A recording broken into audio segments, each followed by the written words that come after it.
Hello मेरे प्यारे बच्चों। आज हम बात करेंगे एक नए टॉपिक पर। वो है हीमोफीलिया। हीमोफीलिया रोग क्या है, इसके बारे में बात करेंगे। हीमोफीलिया रोग एक आनुवंशिक आनुवंशिक का मतलब समझ रहे हैं। वह गुण जो माता पिता से संतानों में जाता है। अप्रभावी एक्स लिंग संलग्न रोग है। इसका मतलब क्या है कि यह हीमोफीलिया आनुवंशिक है, यानी माता पिता से संतानों में जाता है पीढ़ी दर पीढ़ी, और यह अप्रभावी होता है। यहाँ हमने लिख भी दिया कि अर्थात इसका इस्लाम का इस पंक्ति का कहानी का मतलब क्या है कि इस रोग का जो जीन है वो अप्रभावी होता है तथा केवल एक्स गुणसूत्र पर ही पाया जाता है। यानी हीमोफीलिया रोग का जो जीन होता है वह केवल एक्स गुणसूत्र पर ही पाया जाता है, वाई पर इसका कोई मतलब नहीं है।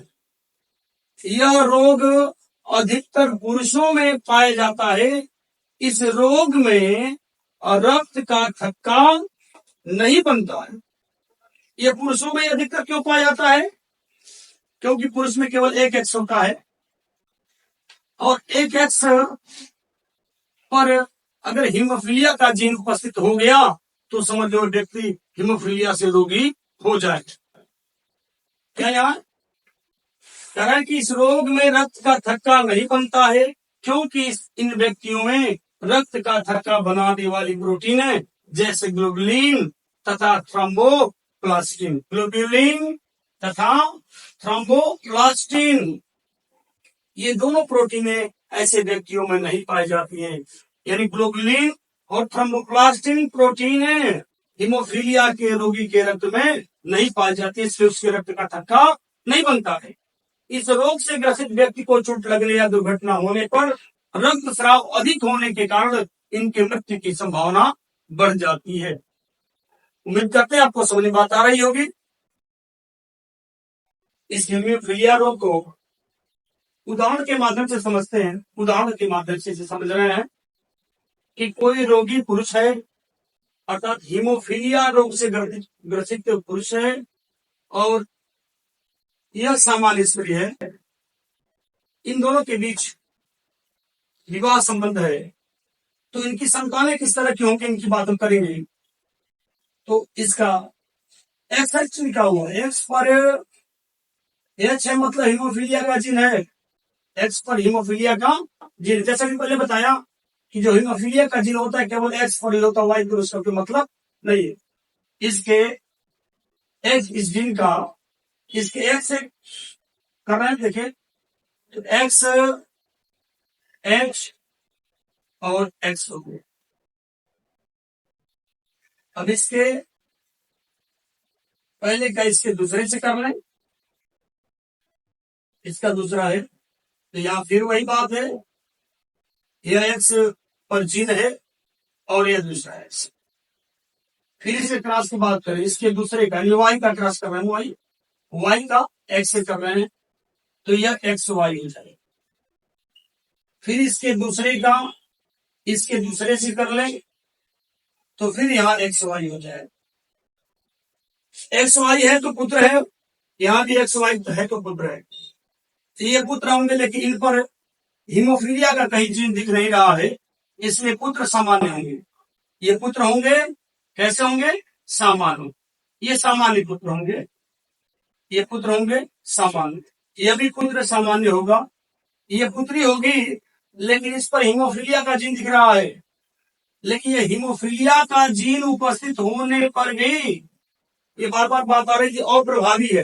अप्रभावी का मतलब क्या है, इसको हम समझते हैं, ध्यान देंगे इस बात को कि एक्स गुणसूत्र पर हीमोफीलिया का जीन होने पर भी यह जो डॉटर है या पुत्री है, यह हीमोफीलिया की रोगी नहीं होती, जबकि इस पर इसके एक्स पर हीमोफीलिया का जीन है। क्योंकि यह हीमोफीलिया का जो जीन है, देख रहे हैं, यह अप्रभावी होता है, और जो दूसरा एक्स आप देख रहे हो यह प्रभावी होता है। इसलिए इस प्रभावी की उपस्थिति में हीमोफीलिया का जो अप्रभावी जीन है यह अपने आप को प्रकट नहीं कर पाता है, इसलिए पुत्री इस रोग की केवल वाहक होती है। इस रोग की वाहक होगी अब, यानी इस पुत्री के अंदर हीमोफीलिया का जीन रहेगा, उपस्थित रहेगा, लेकिन यह पुत्री हीमोफीलिया रोग से ग्रसित नहीं होगी। इससे जो संतानें उत्पन्न होंगी वह रोग से ग्रसित होंगी उसमें। तो यहाँ ध्यान देंगे हमारी बात को, ये भी पुत्री वही होगी, यहाँ भी वही है, यह रोग की वाहक पुत्री होगी। अब इस पुत्री का विवाह इसकी मैं बात कर रहा हूं, इस पुत्री का विवाह किसी सामान्य पुरुष से करा दिया जाए, सामान्य पुरुष से करा दिया जाए, तो यहाँ प्रश्न दे सकते हैं, इसका प्रश्न करा देते हैं। देखें,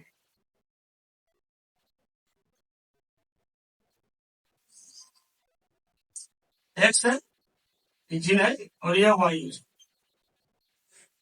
फिर इसके दूसरे का इसके पहले से करा दें तो एक्स एक्स हो जाए। फिर इसके दूसरे का इसके दूसरे से करा दें तो यह एक्स वाई हो जाए।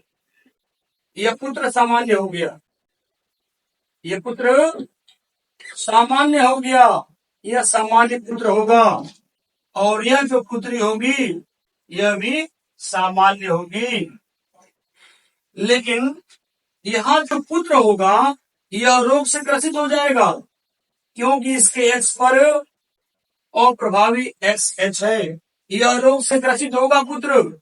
यह पुत्र हीमोफीलिया का रोगी होगा, क्योंकि इस एक्स जो देख रहे हैं जीन हीमोफीलिया का, इसको दबाने वाला प्रभावी एक्स यहाँ उपस्थित नहीं है।